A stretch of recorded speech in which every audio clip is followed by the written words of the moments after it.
নতুন দিনের শুরু।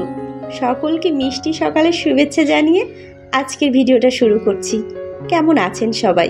ভিডিওটা বেশ কিছুদিন আগের আপলোড করা হয়ে ওঠেনি, ভাবলাম আপনাদের সঙ্গে আজকে শেয়ার করি। এগুলো কি বলুন তো?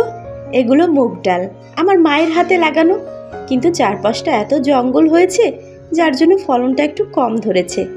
আমার বাবা আমার ভাগ্নেকে নিয়ে জমির চারপাশটা ঘুরিয়ে দেখাচ্ছে। সকালে ঘুম থেকে উঠে আমিও জমির চারপাশটা ঘুরিয়ে দেখে এবার বাড়ির দিকে রওনা হয়েছি।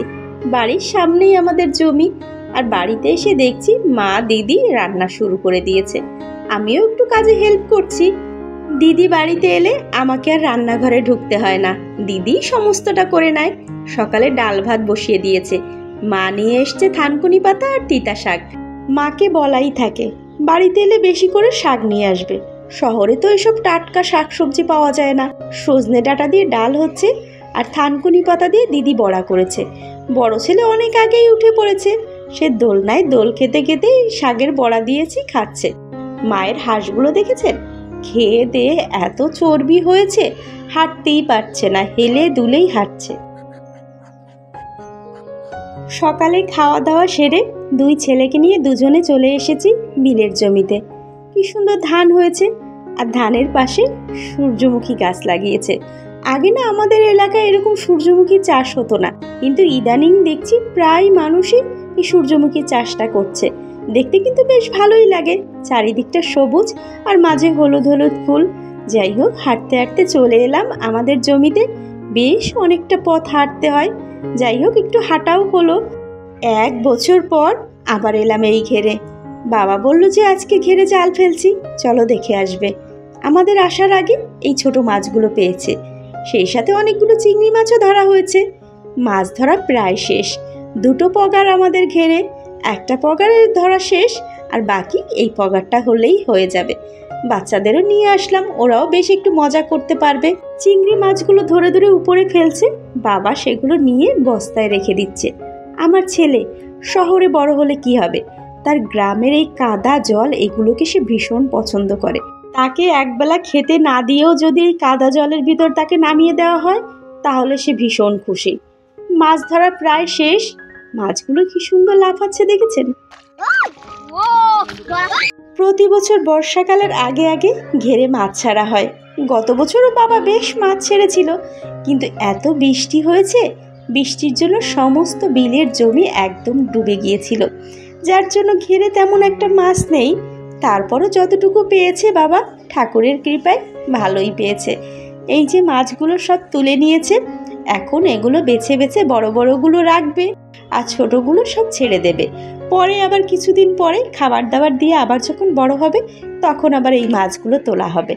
মাছ ধরার কথা ছিল আরও কয়েকদিন পর, কিন্তু আমি আর দিদি এসছি, সেজন্য বাবা ঘেরে জাল ফেললো। আমার ছেলে কাণ্ডটা দেখেন, মাছ লাফাচ্ছে আর সে ভয়ে দৌড়াচ্ছে। পরে বললাম যে এগুলো কোনো কামড় দেবে না, তুমি ধরতে পারো। সাহস করে তো সে ধরেছে, কিন্তু আমার ভাগ্নেটা সে সাহসই পাচ্ছে না মাছগুলো ধরার জন্য। ছেলেকে নিয়ে যখন গ্রামে আসি তখন ওকে কোনো কাজেই না বাধা দেই না। ও কাদা জল মাটি যা দিয়ে খেলতে পছন্দ করে সেটাই ওকে পারমিশন দিই। শহরে বসে তো এগুলো এনজয় করতে পারে না, তাই চেষ্টা করি যে গ্রামে আসলে গ্রামের যে আনন্দগুলো সেগুলো যতটুক সময় যে থাকে ততটুক সময় যেন সে নিজের ইচ্ছা মতো নিজের খুশি মতো সমস্ত কাজ করতে পারে। তাই তো দেখেন, মাছগুলো ধরতে পারছিল না প্রথমে, কিন্তু এখন বেশ সাহস করে বড় মাছটাই তুলে ফেলেছে। বাচ্চাদের এই ছোট ছোট কাজগুলো না ওদেরকে কিন্তু ভীষণ আনন্দ দেয়, তাই মাঝে মধ্যে ওদেরকে ওদের নিজের মতো একটু ছেড়ে দিতে হয়। আমি যদিও মাঝে মধ্যে রাগ করি, কিন্তু ওর বাবা এসব কাজে বাড়িতে এলে একদমই রাগ করে না, ওকে ওর মতো ছেড়ে দেয়। কি সুন্দর উচ্ছে গাছ লাগিয়েছে দেখেছেন? এটা দাদার ঘের, মানে আমার জ্যাঠাতো ভাইয়ের।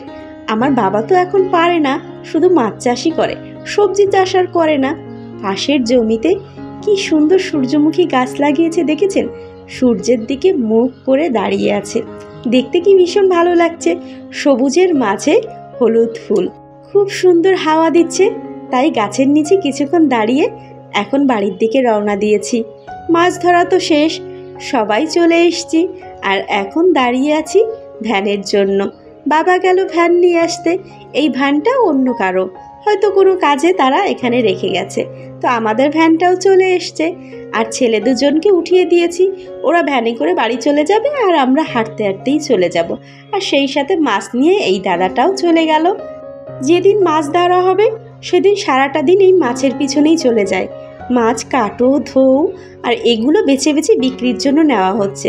আর মা এখান থেকে বড় বড় মাছগুলো সব আমাদের খাওয়ার জন্য রেখে দিচ্ছে। এখান থেকে চিংড়ি মাছও রাখা হবে, যেগুলো বড় বড় সেগুলো আমাদের খাওয়ার জন্য রাখবো। আর সেই সাথে আমি আর দিদি যাওয়ার সময় কিছু চিংড়ি নিয়ে যাব, আর বাকিগুলো বাবা বিক্রি করে দেবে। এই দাদাটা বড় বড় মাছগুলো বেছে বেছে আমাদের খাওয়ার জন্য রাখছে, আর বাকিগুলো বিক্রির জন্য অন্য হাঁড়িতে তুলছে। বাবা মাঝে মাঝেই বলে, এত মাছ তো তোমাদের কোনোদিন কিনে খাওয়াতে পারতাম না, তাই যতদিন চাষ করি ততদিন তোমরা খেতে পারবে। বিকেলে হাঁটতে হাঁটতে একটু নদীর পাড়ে এলাম। ভাবলাম যে চরের জমিটা আছে, যাই একবার দেখে আসি। কিন্তু রাস্তায় এত ধুলা, যার জন্য বেশি দূর আর যেতে পারলাম না। নদীর পাড়টা ঘুরে বাড়ির দিকে রওনা দিলাম, কারণ আমার যে বিচ্ছু ছেলে আছে সারাক্ষণ ধুলাবালি নিয়েই খেলছে। পায়ের কি অবস্থাটা হয়েছে দেখেছেন। আজ তবে এ পর্যন্ত, নতুন ভিডিও নিয়ে খুব শীঘ্রই দেখা হচ্ছে। সে পর্যন্ত সবাই ভালো থাকবেন। ভিডিওটা কেমন লেগেছে কমেন্ট করে জানাতে ভুলবেন না। আজকের মতো টাটা।